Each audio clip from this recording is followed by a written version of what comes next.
आज सीटों से संबंधित यूनियनों ने केंद्रीय ट्रेड यूनियनों के देशव्यापी प्रदर्शन के आह्वान पर Kutehr project workers union Garoda, Chamera चरण 2, चमेरा चरण 3, वर्कर यूनियन चमेरा चरण 1, बैरासियुल की यूनियनों ने अपने अपने कार्यस्थलों पर इनके विरोध प्रदर्शन किए। मजदूर नेताओं ने कहा कि अच्छे दिनों का वादा करके व मोदी की गारंटी की दुहाई देकर सत्ता में आई मोदी सरकार ने पिछले 10 वर्षों में कई मजदूर, कर्मचारी, किसान व आम जनता विरोधी कदम उठाए हैं।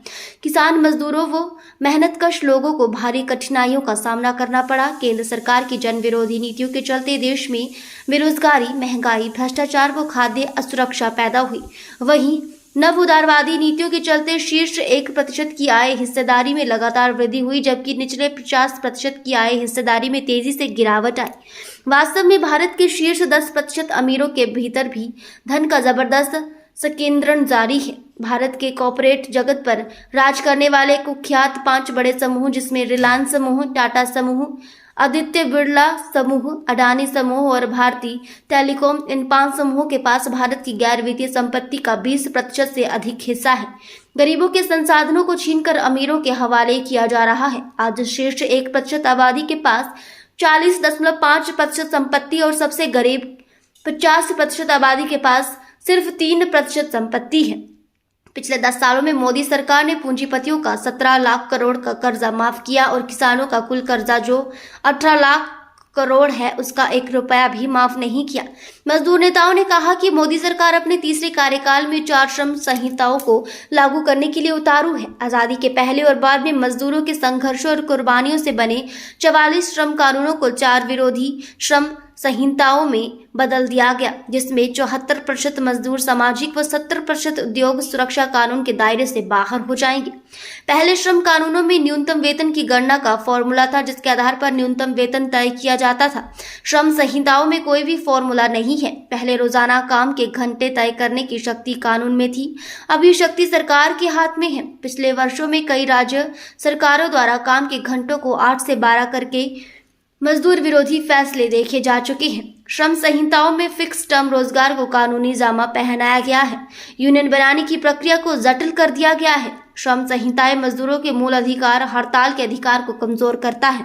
ये कोड ठेका प्रथा को मजबूत करते हैं। ठेकेदारों को लाइसेंस लेने के लिए मजदूरों की सीमा को 20 से 50 कर दिया गया है। आने वाली 9 जुलाई को उपरोक्त सरकार के मजदूर विरोधी निर्णय को लेकर जबरदस्त हड़ताल की जाएगी। उन्होंने एक समझौता बनाया और ये डेट जो है 9 जुलाई को रखी गई है। ये जो 20 मई की हड़ताल है 9 जुलाई को सफल बनानी है आपने। उसमें आपको पर्चे बांटे थे, उसमें जो 12 घंटे की ड्यूटी, 8 घंटे की ड्यूटी है उसको कैंसिल कर रहे हैं और 12 घंटे की ड्यूटी, जो 8 घंटे का पैसा मिलता है आपको अभी 12 घंटे का जो छोड़ के ओवरटाइम हो गया 8 घंटे का, वो 12 घंटे में लाना उस पैसे को। वो श्रम कानून जो 4 लेबर कोड जो बनाए हुए हैं उसको लागू करने के लिए वो सरकार जो है केंद्र की सरकार उसको इम्प्लीमेंट करना चाह रही है। लेकिन ट्रेड यूनियन है बीच में, कोई हमारी एक CI2 न्यू ट्रेड यूनियन जितनी भी है वो सारों सब ने दबाव बनाया हो तो रोका हुआ है, उस पर अभी तक साइन नहीं हुए। इसलिए 20 मई की हड़ताल पूरे भारत में रखी थी, पूरे देश में, चाहे अंजलि का चाहे कोई किसी का भी, ये सबके लिए है। कोई कानून हमारा अलग नहीं बनेगा, आपका अलग नहीं बनेगा, पूरे देश की हड़ताल थी।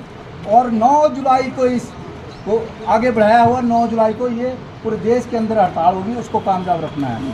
ठीक है, हाँ, ये कैंसिल हुई है आज, इसलिए मीटिंग रखी है। दूसरी बात है पेमेंट का इशू है, पेमेंट की बात कर रही है, पेमेंट हो जाएगी। और बुधवार को